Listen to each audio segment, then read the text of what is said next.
Hello. In our last talk, we had a discussion about the volumetric NDT methods, the radiography and ultrasonic, especially for seeking the subsurface defects. So today we'll discuss about the planar NDT methods, which are meant to detect the surface defects, typically the magnetic and penetrant, where the volumetric ones are not quite effective. The radiography or ultrasonic is not so effective to detect fine surface defects as much as magnetic and penetrant is. Now, how do we choose whether to use magnetic or penetrant? Now, magnetic principle is based on flux leakage. So, when you apply the magnetizing field to a ferromagnetic material in the region of a defect or a crack, the flux will leak because of change in the permeability.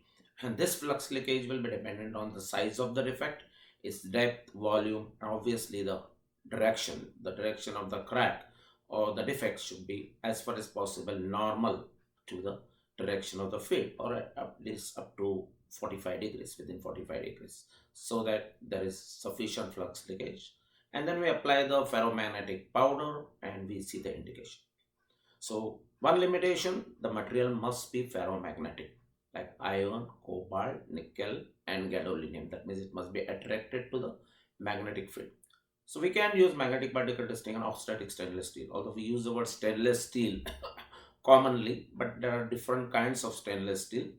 There is off-static stainless steel, there is ferritic stainless steel, and martensitic stainless.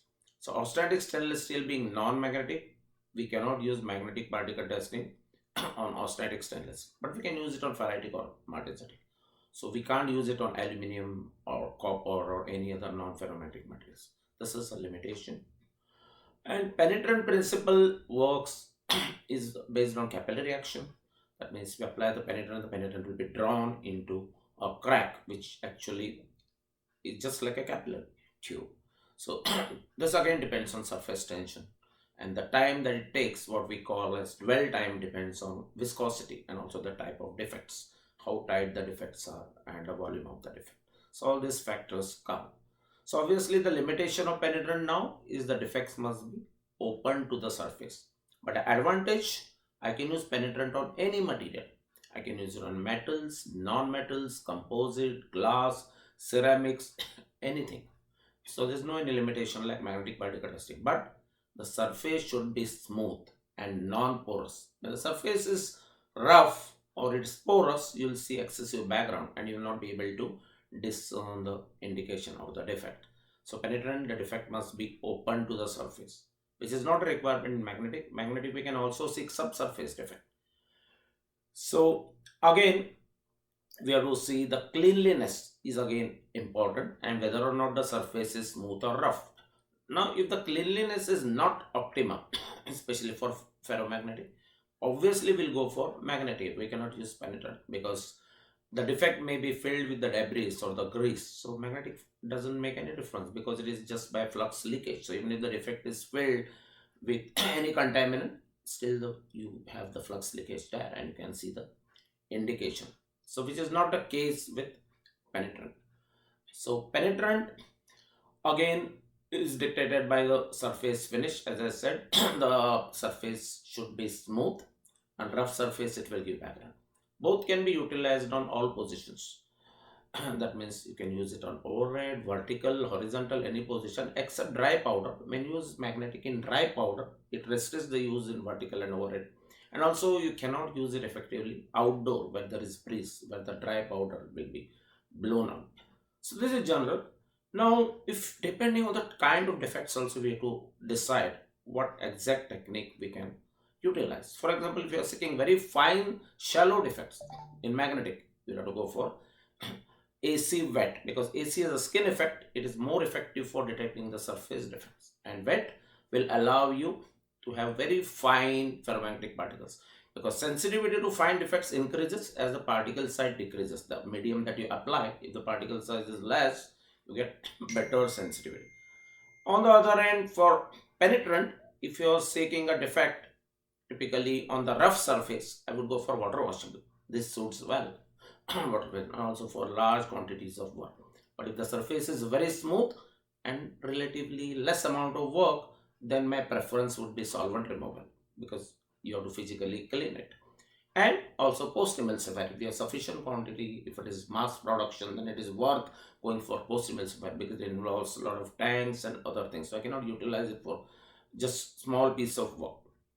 So post-emulsifier has an advantage. It can also detect wide and shallow defects, which water washable will not. Water washable is fast, quick, but sensitivity is very poor. The shallow defects will be washed out and you will not be able to get good indication. So it's better to use water washable always with fluorescent, because your two again types, visible and fluorescent, both these techniques can be utilized in fluorescent or visible. In visible, as you know, we use the visible light, which is a part of the electromagnetic spectrum between 380 to 770 nanometers. And fluorescent, we use the black light, which is part of UV light between you can say 300 to 400 nanometers, which is invisible. And this will be absorbed by the dye and it will give visible light in 550 to 570, which is the yellow green. So indication typically is yellow green against blue or violet background. So now you know the choice depends on varieties of factors. Whether you are seeking only surface defects, whether you are seeking surface and subsurface, only surface, I would go for penetrant because it's highly sensitive. Surface and subsurface, obviously magnetic, but the material must be ferromagnetic. Also in magnetic, you have another problem that you need demagnetization. If the material is alloy steel or high carbon steel, obviously it will retain the magnetic field, and again another step is involved depending on the application. If it is in aircraft or aviation and certain things, but the residual field will be unacceptable, so you need to demagnetize. So this is extra step involved in magnetic, but again it depends on the retentivity. For low carbon or soft iron, we don't need this. So penetrant is straightforward because of its simplicity, less cost, easily adaptable. Any technician can learn penetrant easily because it works by its own capillary action. You don't need any power. So this complete portability, which is not in magnetic. Magnetic, you do need power.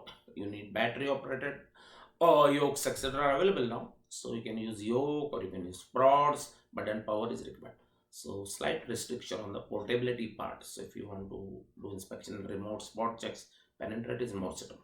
Also, when you use penetrant, you have to see the effects that it has on the material, especially for stainless steel and titanium. You have to make sure there is no enough more chlorine than 1% by weight. So manufacturers normally take care of this. So a lot of factors are involved. So choice depends on the surface roughness. To summarize, surface is smooth, I will go for penetrant, and that too post emulsifier or solvent. The surface is rough, in penetrant I'll go for water washable, and magnetic obviously is the best choice with halfway direct current and rough surface, and HWDC, that is the current that we use for magnetic with prods. If the surface is smooth, by the way, if the surface is rough, penetrant is not really useful. So we can use penetrant on porous surface, although there are methods like filtered particle and reverse fluorescent, but these are not the conventional ones. So surface finish makes a difference, and also how small the defects you are seeking.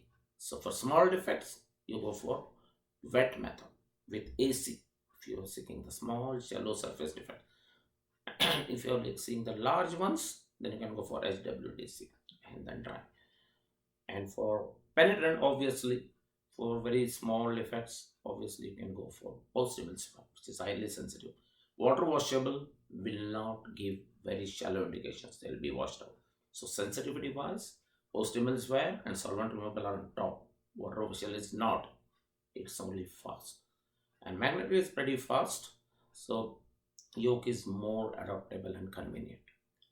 So that's it for now, and if you have any question about these surface NDT methods or also the volumetric methods like ultrasonic or radiography, please feel free to send me a mail. The email ID is available on our website.